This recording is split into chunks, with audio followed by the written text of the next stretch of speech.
எல்லாருக்கும் வணக்கம். இன்றைக்கி சூப்பரான காலிஃப்ளவர் வச்சு ஒரு பொரியல் கொஞ்சம் டிஃப்ரெண்ட்டாக செய்யலாம். அது என்ன பண்ணலாம் அப்படின்னா, காலிஃப்ளவர் இந்த மாதிரி குட்டி குட்டியாக நீங்கள் க்ளீன் பண்ணிவிட்டு கட் பண்ணி வச்சுக்கோங்க. அதை ஒரு இட்லி பாத்திரத்தில் போட்டு ஒரு துணி போட்டு வழக்கமாக இட்லியெல்லாம் எப்படி வேக வைப்போமோ அந்த மாதிரி வேக வச்சுக்கோங்க. இந்த மாதிரி வேக வச்சுட்டு இதுக்கு தேவையான தேங்காய் பேஸ்ட் மட்டும் அரைச்சிக்கலாம். இது குறைன்னு தான் நீங்கள் அரைக்கணும். தேங்காயும் சீரகமும் எடுத்து தண்ணி விடாமல் அரைச்சி எடுத்துக்கோங்க. நீங்கள் இந்த மாதிரி செக் பண்ணி பார்க்கும்போது உங்களுக்கு நசுங்கின மாதிரி வந்துச்சுன்னா இது வெந்துருச்சுன்னு அர்த்தம். அப்புறம் கடாயில் கொஞ்சமாக ஆயில் விட்டு கடுகு உளுந்தம் பருப்பு போட்டு நல்லா வெடிக்க விட்டுருங்க. கடுகு நல்லா வெடித்ததுக்கப்புறமா பச்சை மிளகா ஒரு காரத்துக்கு தகுந்த மாதிரி ஒரு பச்சை மிளகா இல்லை 2 பச்சை மிளகா அந்த மாதிரி குட்டி குட்டியாக கட் பண்ணி வச்சுக்கோங்க. அதை ஆட் பண்ணிக்கோங்க.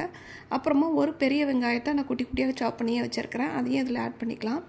அப்புறம் கொஞ்சமாக கருவேப்பிலை சேர்த்துட்டு நம்ம வேக வச்சு எடுத்துருக்க அந்த காலிஃப்ளவரை அப்படியே அதில் ஆட் பண்ணிடலாம். நம்ம இதில் உப்பு எதுவுமே சேர்க்கலை, இனிமேல் தான் சேர்க்க போகிறோம். இது ஜஸ்ட்டு நீங்கள் அப்படியே கட் பண்ணிவிட்டு நீங்கள் இட்லி பாத்திரத்தில் வச்சு வேக மட்டும் தான் வச்சுருக்கீங்க. அந்த ஆவிலேயே இது வெந்திருக்குது. அதனால் நல்லாவே சாஃப்டாக இருக்கும். இப்போ இதுக்கு தேவையான உப்பு நம்ம சேர்த்துக்கலாம். இது ரொம்பவே சாஃப்டாக இருக்கிறதுனால சட்டு நம்ம வாயில் நல்லா ஈஸியாக கடிப்பட்டுரும். அப்புறமா இதுக்கு நம்ம தேங்காய் பேஸ்ட் அரைச்சி வச்சுருந்தோம் இல்லையா, அதை இதில் ஆட் பண்ணிவிட்டு இதை நல்லா கிண்டி விட்டுற வேண்டியதான். அப்புறமா கொஞ்சமாக காயப்பொடி மட்டும் போட்டு கிண்டி இறக்குனீங்க அப்படின்னா சூப்பரான காலிஃப்ளவர் பொரியல் ரெடி. தேங்காயோட பச்சை வாடை போனதுக்கப்புறமா நீங்கள் ஆஃப் பண்ணிடலாம். வழக்கமாக காலிஃப்ளவர் எடுத்தோன்னா ஃப்ரை பண்ணுவோம், இல்லைன்னா பக்கோடா மாதிரி போடுவோம். அதுலேருந்து இது பொரியல் ரொம்பவே டிஃப்ரெண்ட்டாக இருக்கும்.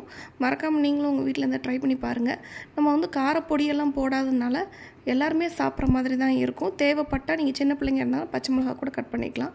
இந்த ரெசிபியை ட்ரை பண்ணி பாருங்கள். பிடிச்சிருந்தா சப்ஸ்கிரைப் பண்ணுங்கள். தேங்க்ஸ் ஃபார் வாட்சிங்.